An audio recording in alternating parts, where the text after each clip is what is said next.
পদত্যাগ করলেন রাষ্ট্রপতি শাহাবুদ্দিন, কিন্তু তার বিদায়ের চেয়ে এখন বড় প্রশ্ন, কেন এত তাড়াহুড়া আর কেনই বা ছুটির দিনে তিনি পদত্যাগ করলেন।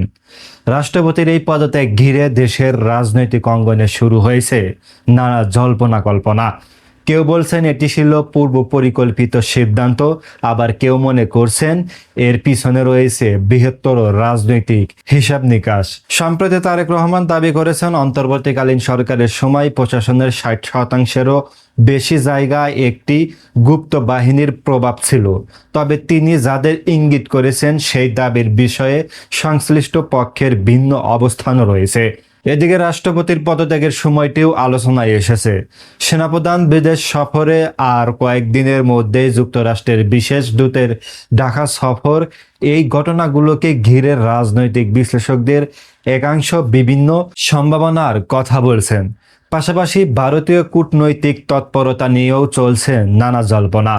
যদি এসব বিষয়ে কোনো আনুষ্ঠানিক প্রমাণ বা বক্তব্য প্রকাশ্যে আসেনি।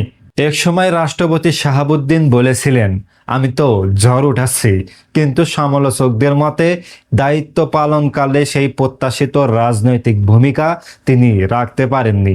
শেষ পর্যন্ত নানা বিতর্কের মধ্যেই শেষ হলো তার রাষ্ট্রপতির অধ্যায়।